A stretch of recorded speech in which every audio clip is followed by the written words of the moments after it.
Family only means family, Victoria Whitmore said loudly enough for the entire ballroom to hear, and the sound of silverware against china slowly disappeared beneath the crystal chandeliers of the Grand Regent Hotel in downtown Chicago. The rehearsal dinner had been designed to look like something pulled from the pages of a luxury bridal magazine. White orchids draped over gold stands nearly 6 feet tall. Candlelight flickered against towering glass windows overlooking the rain-soaked skyline. Waiters in black jackets moved carefully between tables carrying filet mignon and champagne that cost more than most people's weekly paycheck. At the center of it all stood Victoria in an ivory satin dress that shimmered beneath the warm lights, her diamond engagement ring catching every movement of her hand like a warning flare. She looked perfect. Cold. Untouchable. And directly across from her sat Naomi Carter, a quiet black woman in a dark navy dress with rainwater still glistening faintly on the sleeves of her coat. Naomi had arrived only 10 minutes earlier, stepping into the ballroom carrying a small leather handbag worn soft at the corners from years of use. She had paused near the entrance for a moment, blinking beneath the sudden brightness after walking 3 blocks through the cold October rain, before one of the hotel staff guided her toward the family table. Ethan Whitmore had personally added her name to the guest list earlier that afternoon, though he never explained why. Most people assumed she was some distant church acquaintance or perhaps an old neighbor from his late mother's side of the family. Victoria clearly disagreed. Her eyes traveled slowly over Naomi's coat, her modest heels, the silver streaks in her tightly curled hair, then stopped at the empty chair beside Ethan. The room felt smaller somehow. Tighter. "I'm sorry," Victoria said again, this time with a smile polished thin as glass. "I thought the catering staff already had a dining room downstairs." A few uncomfortable chuckles scattered across the table before dying almost instantly. Someone lowered their wineglass too quickly. Another guest suddenly became fascinated with the folded linen napkin in his lap. Ethan stiffened beside his fiancée, his jaw tightening just enough for Naomi to notice. But Naomi herself did not react. She simply folded her hands calmly over her purse and looked at Victoria with the kind of quiet expression that came from surviving too many humiliations to count. The pianist near the ballroom entrance continued playing softly, though the notes now sounded distant beneath the tension pressing through the room like gathering thunder. Victoria leaned slightly closer. "This dinner is private," she added. "Close family only." Naomi nodded once, slowly, almost respectfully. "I understand," she said, her voice warm and steady despite every pair of eyes now fixed on her. Then she began reaching for her handbag. The movement was small, graceful even, but Ethan suddenly sat forward in his chair. "Victoria," he said under his breath, warning creeping into his tone. She ignored him completely. "Honestly," she continued, lifting her champagne flute, "people should know where they belong. It avoids confusion." The words landed harder than the first insult. Somewhere near the back of the ballroom, a waiter stopped moving entirely.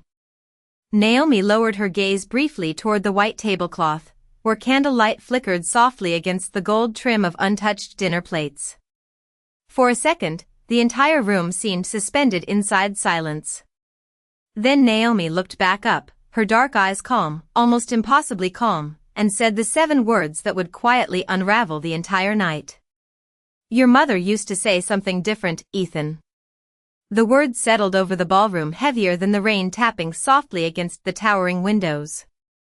Ethan Whitmore stared at Naomi as though someone had suddenly opened a locked door inside his memory. Around him, the candlelit tables blurred into silence. Victoria lowered her champagne glass slowly, confusion tightening across her face as guests exchanged uncertain glances beneath the golden light. Naomi remained standing beside her chair, one hand resting lightly against the worn leather strap of her handbag. She did not look angry. She did not look embarrassed. If anything, she looked tired, as though this moment had happened in different forms her entire life. Ethan swallowed hard. "You knew my mother?" he asked quietly. The question barely rose above the soft piano music drifting through the ballroom, but Naomi heard it immediately. Her eyes softened for the first time that night. "Claire Whitmore was one of the kindest women I ever met," she said. Victoria shifted uncomfortably beside him. "Ethan, what is this?" she whispered, trying to regain control of the room, but he barely seemed to hear her.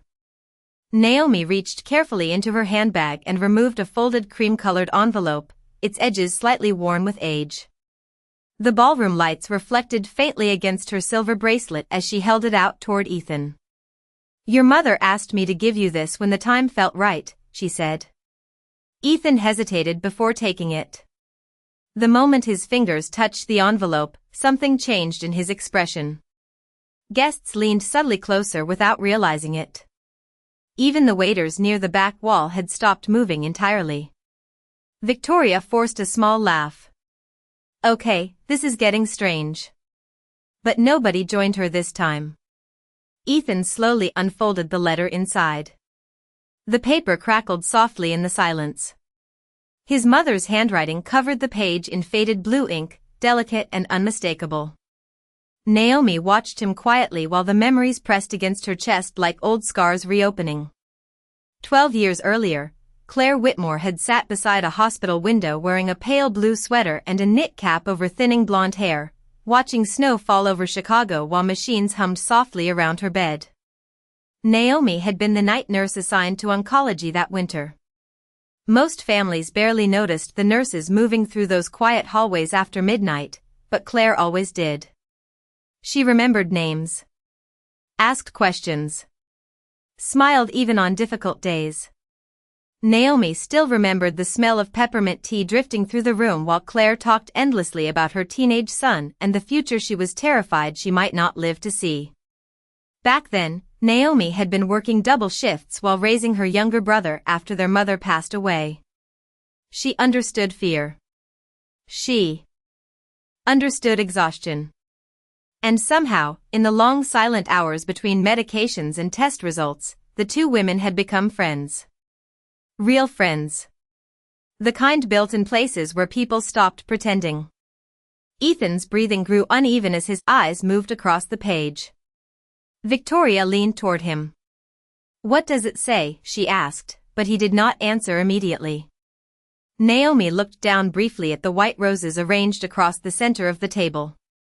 Their petals glowed softly beneath the candlelight. "Your mother loved you very much," she said quietly. Ethan finally looked up, his eyes glassy beneath the ballroom lights. "You are Naomi," he whispered, almost to himself. "The Naomi she wrote about." Victoria blinked. "Wait. You are the nurse?" Naomi nodded once. "For 2 years." The room felt different now. Smaller. Colder somehow despite the warmth of the chandeliers overhead. Outside, rain slid slowly down the glass windows overlooking the city while thunder rolled faintly somewhere beyond the skyline. And for the first time that evening, Victoria Whitmore realized nobody at that table was looking at her anymore. Victoria Whitmore hated losing control of a room. It was the one thing everyone in Chicago's elite social circles quietly understood about her. She controlled seating charts, photographers, floral arrangements, guest lists, lighting angles, even the exact shade of ivory used on the embroidered napkins folded beside each dinner plate. Every detail of the wedding weekend had been planned for nearly 14 months, designed carefully enough to appear effortless. That was what wealth looked like to people like Victoria. Effort hidden beneath elegance. Imperfection erased before anyone could notice it existed. And now, beneath the soft glow of crystal chandeliers and candlelight reflecting across polished marble floors, she could feel that perfection slipping through her fingers one silent glance at a time. Ethan still held his mother's letter in both hands, staring down at the faded ink as though the ballroom around him no longer existed. Victoria watched him carefully, her smile tightening at the corners. Across the table, Naomi sat calmly beside untouched silverware and a half-full glass of water, her posture straight despite the tension pressing through the room. She looked completely out of place among the million-dollar decor and designer gowns. Yet somehow, Victoria suddenly felt like the outsider instead. The orchestra near the far wall transitioned softly into another piano arrangement while servers quietly replaced empty wine glasses. Nobody at the table resumed eating. Nobody resumed talking. Even Richard Whitmore, Ethan's father, who usually dominated every room with loud opinions and expensive cufflinks, remained unusually still. He leaned back slowly in his chair, studying Naomi with narrowed eyes as though trying to place a memory buried years ago. Outside, rain rolled down the towering windows overlooking Michigan Avenue, turning the city lights into blurred streaks of gold and white. Victoria finally cleared her throat. "I am sure my future mother-in-law appreciated your care," she said carefully, forcing warmth into her voice now that the room had shifted against her. "But I still do not understand why Ethan invited you tonight." Naomi met her gaze without hostility. "Actually," Naomi said softly, "Ethan did not know I was coming." Ethan looked up immediately. "Wait," he said. "Then who sent the invitation?" Naomi lowered her eyes briefly toward the envelope resting beside her plate. "Your mother did," she answered. Confusion flickered across Victoria's face. Richard Whitmore straightened suddenly. "Claire passed away 12 years ago," he said sharply. Naomi nodded once. "I know." The air in the ballroom seemed to tighten again. Naomi carefully reached back into her handbag and removed a smaller folded card, yellowed slightly with age. She slid it gently across the table toward Ethan. His fingers trembled as he opened it. The handwriting matched the letter exactly. Claire Whitmore's looping blue cursive stretched across the paper beneath a small water stain near the corner. Ethan's breathing slowed as he read silently. Then his lips parted slightly. "If Ethan ever gets married," he read aloud quietly, "promise me you will come even if nobody there understands why." Victoria blinked hard. "This is insane," she whispered, though her voice lacked confidence now. Naomi's eyes softened again. "Your mother knew she would not live long enough to see this weekend," she said gently to Ethan. "She worried more about you than herself." Ethan looked down at the card again, emotions moving visibly across his face beneath the warm ballroom lights. Naomi remembered those final hospital nights clearly now. Claire's breathing had grown weaker by the week, but she still asked endlessly about Ethan's future. Whether he was eating enough at college. Whether he still played piano when nobody listened. Whether grief would harden him into someone cold. Naomi had listened quietly beside the hospital bed while snow collected against the windows outside Northwestern Memorial. And one night, long after midnight, Claire had reached for Naomi's hand and whispered something that never left her heart. "Do not let my son become people like this city." At the time, Naomi had not fully understood what she meant. Looking around the ballroom now at the polished smiles, the designer suits, the uncomfortable silence spreading through wealthy guests too afraid to speak honestly, she finally did. Victoria folded her arms tightly. "I think perhaps this conversation would be better somewhere private." Naomi shook her head gently. "Respect is public," she said. "Humiliation usually is too." And for the second time that evening, nobody at the table knew what to say. The silence that followed Naomi's words spread slowly through the ballroom like smoke no one could escape. Somewhere near the back wall, a waiter accidentally brushed a fork against a plate, the sharp metallic sound cutting briefly through the tension before disappearing again beneath the soft piano music. Victoria could feel dozens of eyes shifting between her and Naomi now, not openly staring, but watching carefully in the quiet way wealthy people watch scandals unfold when they sensed power changing hands. She hated that feeling. Hated the heat rising beneath her makeup. Hated the way Ethan still held those letters like they mattered more than the woman sitting beside him. "I think everyone has had enough drama for one night," Victoria finally said, forcing a laugh that sounded brittle even to herself. She reached for her champagne glass again, but her fingers tightened too hard around the stem. "Perhaps we should focus on celebrating instead of revisiting hospital memories from over a decade ago." Naomi nodded slightly, as though she understood the desperation behind the comment.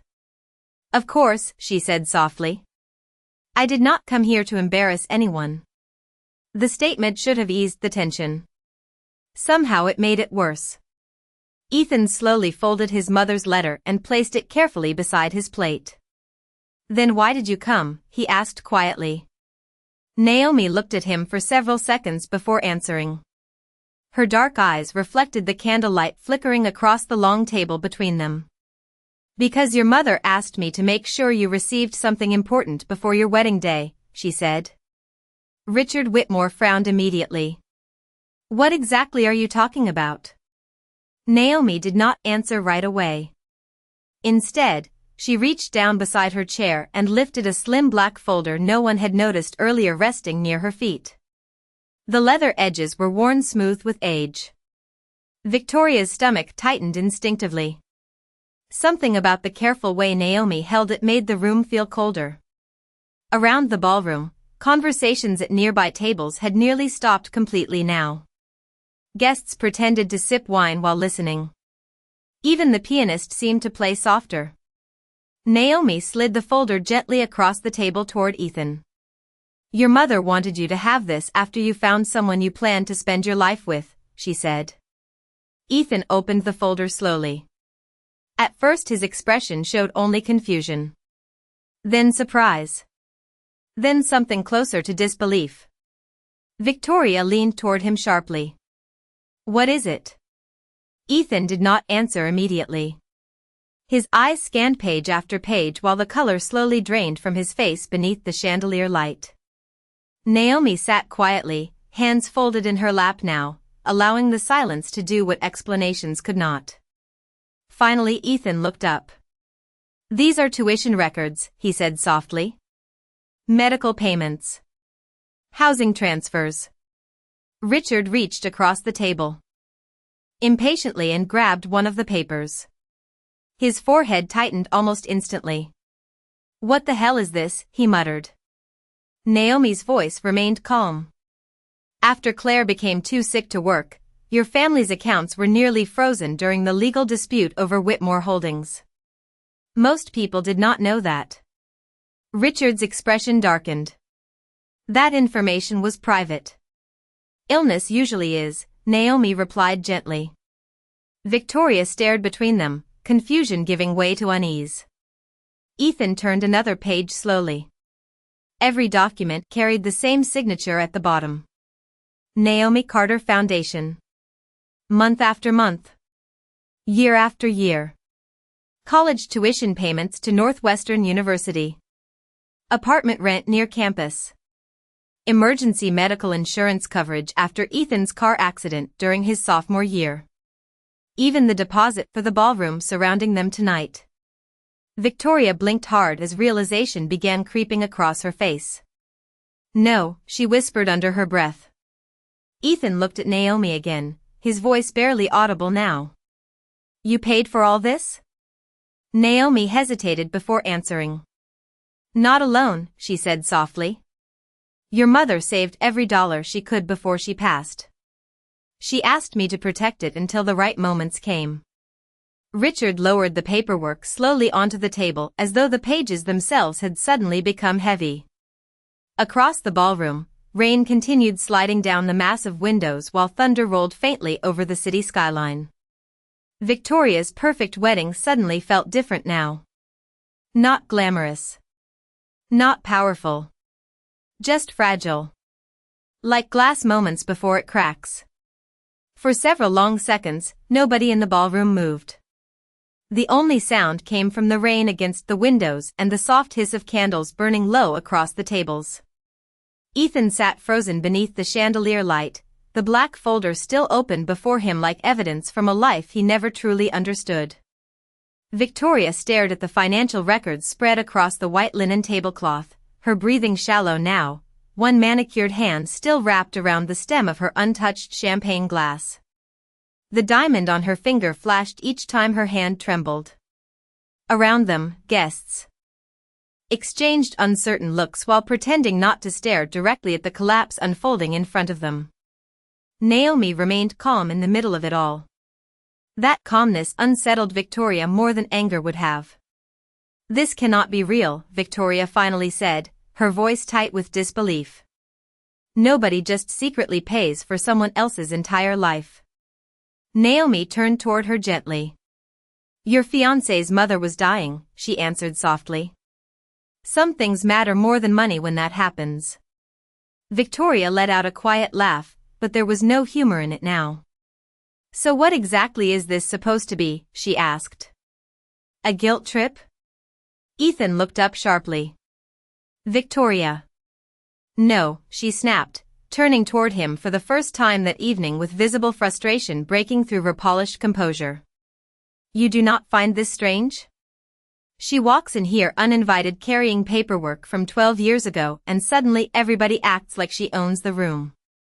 The words echoed louder than she intended. Several guests immediately looked away. Naomi lowered her eyes briefly toward the table before speaking again. "I never wanted ownership," she said quietly. "Only for your husband to know the truth before tomorrow." Ethan's expression shifted at the word husband. Tomorrow suddenly felt very close. Very uncertain. Richard Whitmore cleared his throat roughly. "Why would Claire trust you with all of this instead of family?" Naomi looked toward him calmly. "Because your wife was afraid family would care more about preserving appearances than preserving Ethan." The answer landed hard.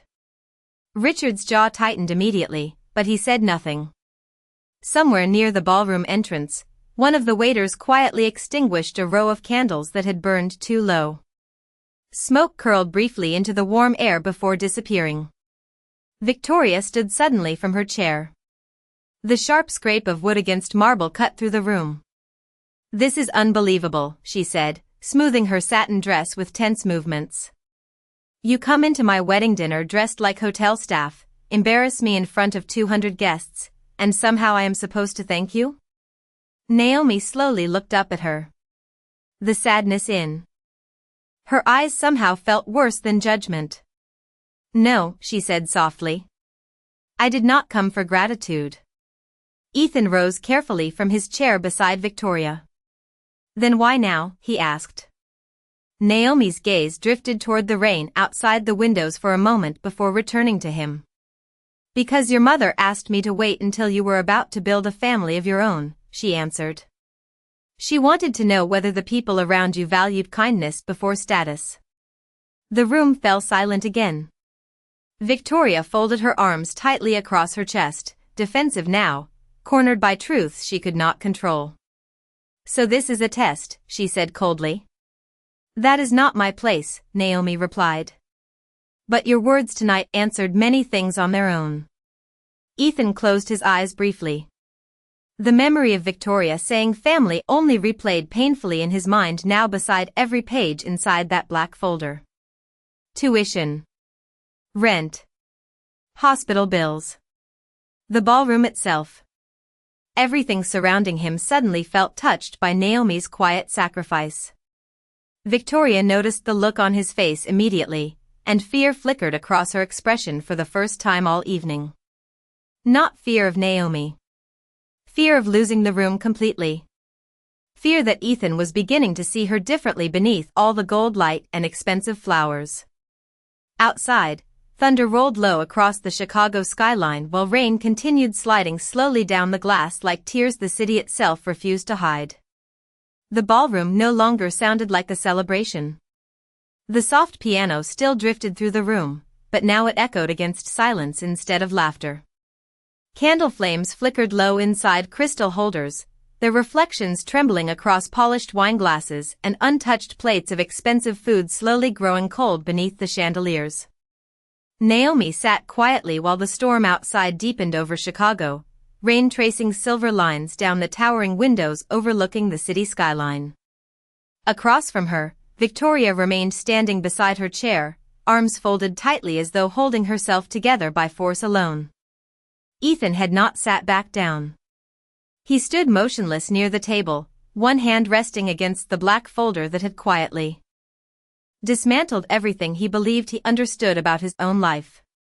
The guests around them had stopped pretending not to listen now. Nobody spoke above a whisper anymore. A wedding planner near the back entrance glanced nervously at her tablet while waiting for instructions no one seemed capable of giving. Even the servers moved more slowly, careful not to interrupt the strange heaviness filling the ballroom. Naomi noticed all of it, but her attention stayed on Ethan. She could still see traces of the teenager his mother used to describe during those long nights at the hospital. Claire had once shown Naomi a photograph of Ethan at 16 standing beside a piano in wrinkled concert clothes, embarrassed by the camera, smiling despite himself. "He has a soft heart," Claire had whispered back then, her voice weakened by chemotherapy but full of certainty. "I just pray the world does not harden it." Naomi remembered those words clearly now. Ethan looked exhausted beneath the golden light. Not physically. Spiritually. Like someone realizing his entire life had been quietly carried by sacrifices he never noticed. Victoria finally broke the silence again, though her voice sounded smaller now. "Why would you keep all of this secret?" she asked. Naomi glanced down at the folded letters resting beside Ethan's plate. "Because your future husband deserved the dignity of growing without feeling like charity," she answered softly. Ethan closed his eyes briefly. The words landed somewhere deep inside him. Richard Whitmore exhaled heavily and loosened his tie for the first time all evening. "Claire never told me things were that bad financially," he muttered quietly. Naomi looked toward him without accusation. "She was proud," she said. "And she knew you were trying to save the company while she was dying." Richard stared down at the tablecloth, unable to respond. The rain outside intensified, tapping harder against the windows now like distant applause no one wanted to hear. Victoria slowly lowered herself back into her chair. The satin of her wedding dress rustled softly against the wood as she sat. Her eyes drifted around the ballroom, taking in the orchids, the imported candles, the string quartet, the luxury she had spent months obsessing over. Suddenly every detail felt different. Not elegant. Borrowed. Earned through someone else's quiet kindness. Naomi noticed the shift in her expression immediately. There it was. Not humiliation. Understanding. The beginning of it at least. A server approached carefully to refill water glasses, then hesitated awkwardly beside Naomi before whispering, "Hey ma'am, thank you for what you did for him." Naomi smiled gently and shook her head once. "His mother did the hard part," she replied. The young server nodded quickly, eyes glossy, before stepping away. Ethan looked toward Naomi again. "All these years," he said quietly, "why did you never contact me?" Naomi's gaze drifted toward the city lights blurred beyond the rain-covered glass. "Because grief already gives people enough weight to carry," she answered. "I did not want your life tied to debt." The room fell silent once more. Not tense this time. Heavy in a different way. Softer. Like everyone there had suddenly become aware of something uncomfortable and deeply human at the same time. The piano music slowed into a quieter melody while candlelight reflected gently against Naomi's silver bracelet. And for the first time that night, Victoria Whitmore looked at the black woman across from her table and no longer saw someone beneath her. Ethan Whitmore slowly lowered himself back into his chair, but the movement felt mechanical, distant, like his body was still trying to catch up to everything his heart had already realized. The black folder remained open beside his plate beneath the chandelier light, pages slightly curled at the corners from years of handling. Across the ballroom, conversations had disappeared completely now. The only voices came from the muted piano melody drifting through hidden speakers and the steady rain brushing against the windows high above Michigan Avenue. Naomi sat quietly at the center of it all, her hands folded loosely in her lap, posture calm despite the emotional wreckage surrounding the table. Victoria could not stop staring at her now. Earlier that evening she had only seen an older black woman with a modest coat and tired shoes. Someone easy to dismiss. Someone she believed did not belong among wealthy guests and crystal centerpieces. But the woman sitting across from her now looked different somehow. Not richer. Not louder. Stronger. The kind of strength that did not need announcing. Ethan picked up another document from the folder slowly, his fingers trembling slightly beneath the soft candlelight. His eyes scanned the final page before stopping completely. No, he whispered under his breath. Naomi looked toward him gently. What is it? Ethan turned the paper around toward his father first.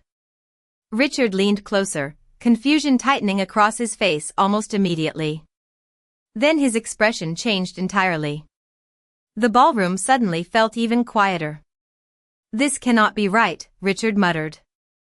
Victoria leaned forward anxiously. What now? Ethan swallowed hard before answering. The foundation account, he said softly. The original donor. Naomi lowered her eyes briefly, almost reluctant now. Ethan looked directly at her. You sold your house? The question hit the room harder than shouting ever could. Victoria's breath caught instantly. Naomi remained silent for a moment before nodding once.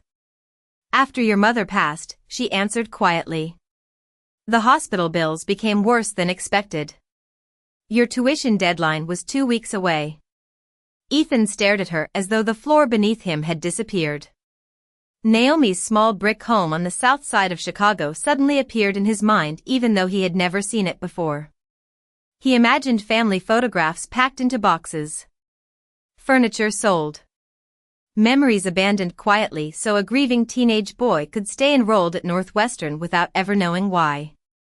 Victoria slowly covered her mouth with one hand. Around them, several guests looked visibly emotional now, blinking hard beneath the warm ballroom lights. Naomi noticed the reactions immediately and looked uncomfortable for the first time all evening. Please, she said softly, I did not tell you this for sympathy.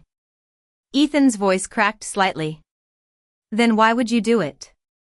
Naomi's eyes drifted toward the rain-covered windows again. Because your mother was afraid, she answered. And because she loved you enough to trust someone else with what mattered most to her. Richard Whitmore removed his glasses slowly and rubbed his eyes in silence. Years of business meetings, contracts, acquisitions, power dinners, none of it seemed useful now sitting beneath those chandeliers while facing a truth built entirely on sacrifice and human decency. Victoria looked down at her engagement ring, the diamond suddenly reflecting cold against the candlelight. Every cruel word she had spoken earlier replayed louder inside her mind now. Staff should not sit with the guests. Family only. Know where they belong. The shame settled over her slowly, heavily. Naomi noticed it in her face immediately. Yet even now, there was no bitterness in her expression. Only exhaustion. Ethan finally stood again, this time pushing his chair back so abruptly it startled several nearby guests. He walked around the table slowly until he stood beside Naomi. For a second, nobody moved. Then Ethan bent down and wrapped his arms around her carefully, like someone afraid they might break the only honest thing left in the room. Naomi closed her eyes briefly as she hugged him back. Candlelight flickered softly across the ballroom while outside the storm continued washing over the city. And in that quiet moment, every person watching understood the same painful truth at once. The wealthiest soul in the room had never been the one wearing diamonds. The embrace lasted only a few seconds, but it changed the entire atmosphere of the ballroom. Ethan stepped back slowly, one hand still resting lightly on Naomi's shoulder as though grounding himself in something real for the first time in years. Around them, guests sat in complete silence beneath the glow of crystal chandeliers and flickering candles that had nearly burned to their base. Nobody cared about the imported flowers anymore. Nobody cared about the custom menu cards printed in gold ink or the string quartet waiting quietly near the dance floor. The room no longer felt like a luxury event. It felt like a reckoning. Naomi gently touched Ethan's arm before lowering her hand again. Your mother would be proud of you, she said. Softly. Ethan looked down, emotion tightening across his face. I do not think I deserve that. Naomi's expression warmed slightly. The fact that you worry about deserving it means you probably do. Victoria sat motionless nearby, listening to every word as shame settled heavier inside her chest with each passing second.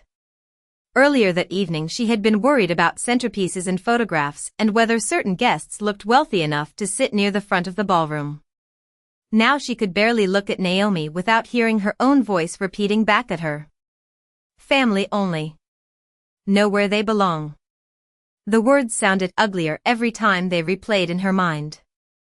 Richard Whitmore slowly stood from his chair and buttoned his suit jacket, though his movements lacked the confidence he usually carried.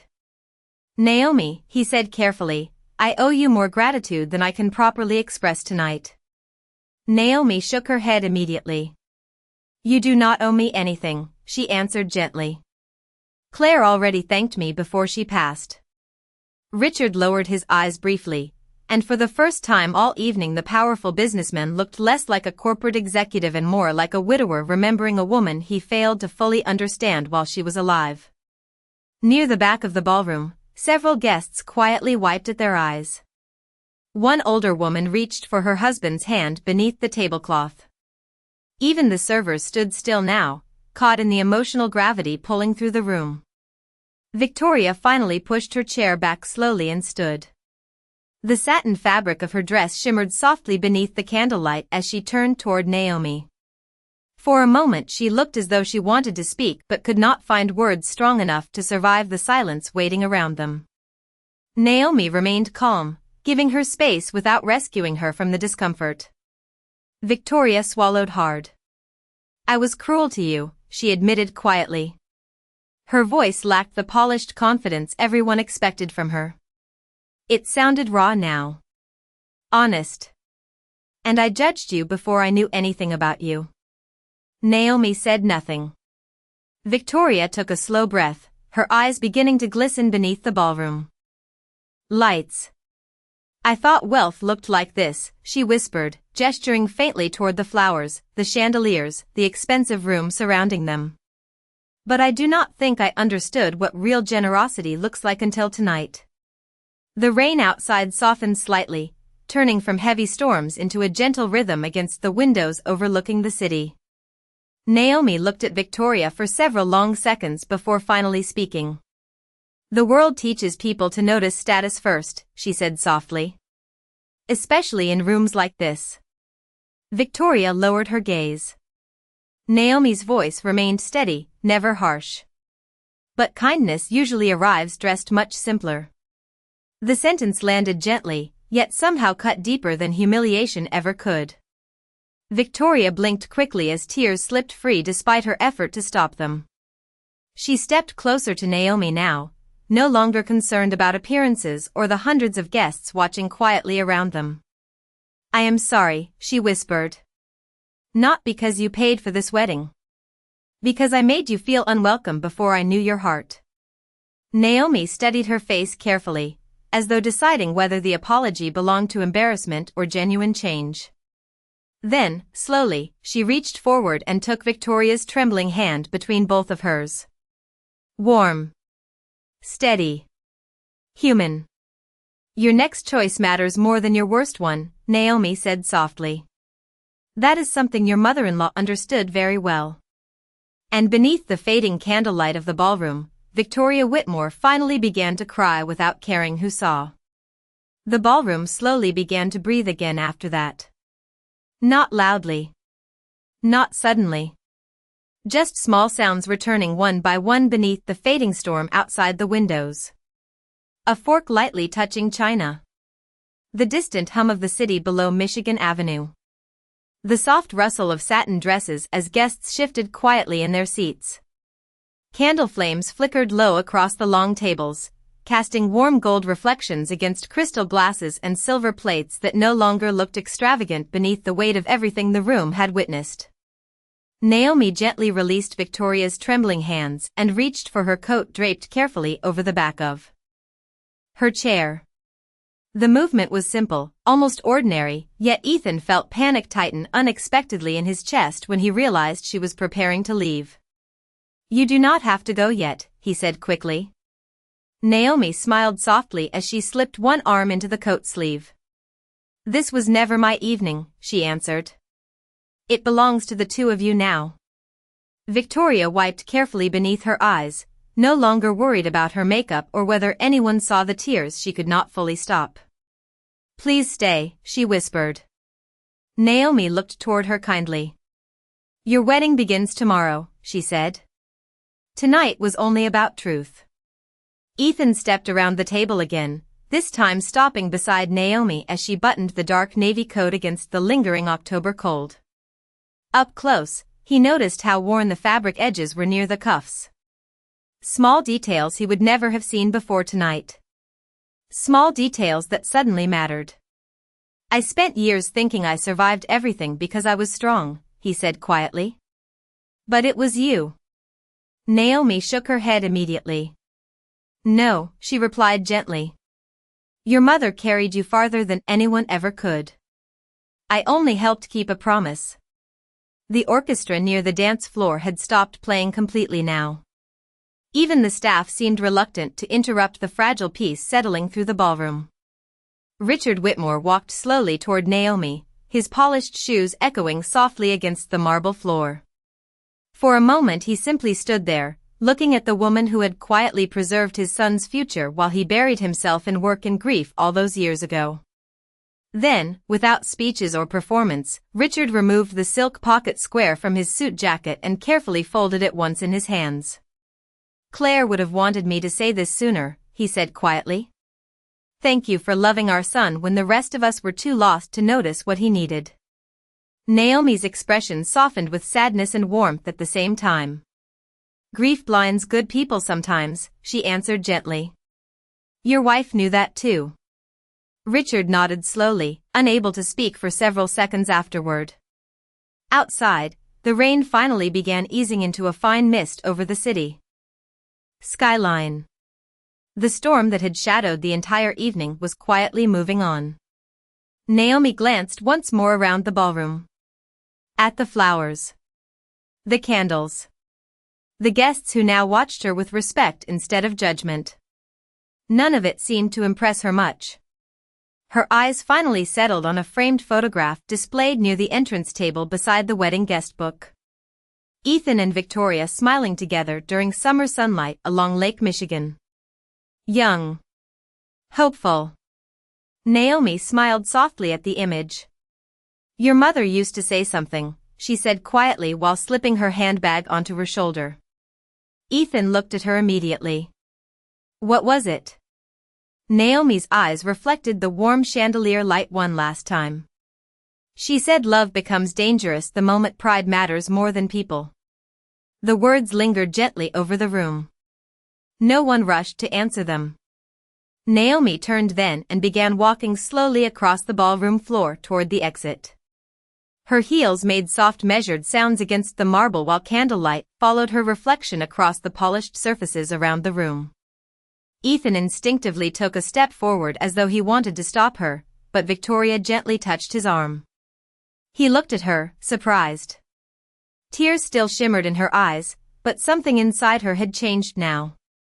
Something quieter. More honest. "Let her go," Victoria whispered softly. "I think she already gave us more than enough." Near the doorway, Naomi paused briefly beneath the golden lights of the grand entrance hall.